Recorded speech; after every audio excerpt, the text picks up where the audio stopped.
पाकिस्तान का जो इतिहास है उसमें पार्टियों को पहले भी बैन किया है, लीडरों को बैन किया है, लेकिन वो लीडर दोबारा से उभर करके आए हैं।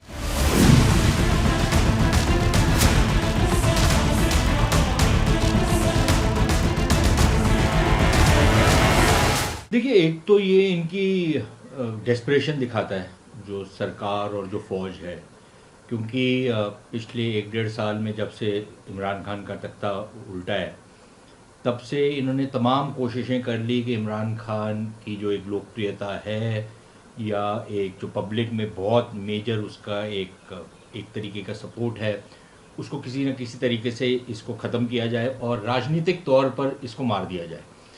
वो हुआ नहीं है। इसको जेल में डाला, इलेक्शंस चोरी किए, इसकी पार्टी का सिंबल ले लिया, तमाम चीज़ें जो वो कर सकते थे कर लिया, लेकिन ये अभी भी दंदनाता हुआ घूम रहा है। ऊपर से जो अदालतें हैं वो जो फैसले दे रही हैं, अब उसमें कुछ तो शायद राजनीतिक उनका भी एक तरीके का बायस है, लेकिन दूसरी तरफ ये है कि वो जो केस बने वो इतने भोंडे केस हैं कि वो कभी किसी भी अदालत में खड़े भी नहीं हो सकते।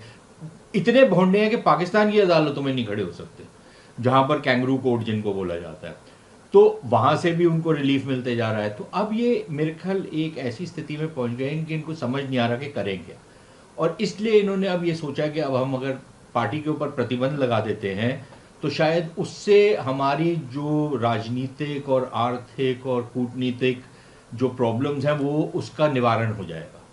लेकिन लगता नहीं है कि वो होगा, क्योंकि पाकिस्तान का जो इतिहास है उसमें पार्टियों को पहले भी बैन किया है, लीडरों को बैन किया है, लेकिन वो लीडर दोबारा से उभर करके आए हैं, और उभर करके आने के बावजूद आप उनको कुछ नहीं कर पाए। चाहे वो पीपल्स पार्टी हो या बाकी पार्टीज़ हों, नवाज शरीफ वगैरह हों, या उससे पहले भी जब से पाकिस्तान वजूद में आया तब से इस तरीके की हरकत होती आ रही है। लेकिन जो नेता होता है, जो पॉपुलर नेता होता है, उसका सपोर्ट कहीं नहीं जाता। मतलब कि आप पार्टी को बैन कर देंगे, वो नई पार्टी बना लेगा, कुछ और कर लेगा, कोई और तरीका निकाल लेते हैं। तो अब कोशिश तो ये है कि ये भी एक पैंतरा खेल के देख लिया जाए, लेकिन जिस तरीके के हालात हैं आर्थिक और राजनीतिक, उससे हालात बेहतरी की तरफ तो नहीं जाएंगे। मुझे लगता है कि उसमें और बिगाड़ ही आएगा, और जो भी थोड़ी बहुत संभावना पहले थी कि कोई बातचीत करके कोई बीच का रास्ता निकाल लिया जाएगा, मुझे नहीं लगता वो भी पॉसिबल है। तो अब जो उभर करके निकल रहा है वो यही है कि या तो इमरान खान रहेगा या आसिम मुनीर रहेगा, लेकिन दोनों के पास पाकिस्तान की जो प्रॉब्लम्स हैं उसका कोई सल्यूशन नहीं है। तो हालात बद से बदतर ही होंगे, बेहतर तो नहीं होंगे। अंतर्राष्ट्रीय स्तर पर इसका क्या असर? देखिए, अंतर्राष्ट्रीय स्तर पर पाकिस्तान की छवि वैसे भी कोई बहुत अच्छी तो है नहीं। ना तो पाकिस्तान को कोई किसी भी तरीके से एक डेमोक्रेसी मानता है। उनकी पॉलिटिक्स के ऊपर तमाम दुनिया भर में उसकी आलोचना हो रही है, जिस तरीके से फ़ौज का अमल दखल रहता है, जिस तरीके से जो उनकी खुफिया एजेंसियां हैं लोगों को पकड़ पकड़ के गायब करती हैं, जिस तरीके से वो अपना कानून व्यवस्था की जो स्थिति है उसमें जिस तरीके की हरकतें होती हैं इनकी, तो कोई बहुत अच्छी छवि तो वैसे भी नहीं है। और इससे वो छवि जहाँ तक है वो और ज़्यादा धूमल होगी। लेकिन मुद्दा उसमें प्रॉब्लम ये है कि जो पश्चिमी देश हैं वो एक तरफ तो जो छवि धूमल होगी उसको अच्छी नज़र से नहीं देखेंगे, लेकिन अगर उनको लगे कि हमारे को पाकिस्तान की ज़रूरत है या पाकिस्तान की मदद करनी है या पाकिस्तान को भारत के ख़िलाफ़ इस्तेमाल करना है, तो फिर जो भी पाकिस्तान में सत्ता पे होगा उसका वो समर्थन करेंगे, जो शायद हमारे को अभी भी नज़र आ रहा है कि वो कर रहे हैं।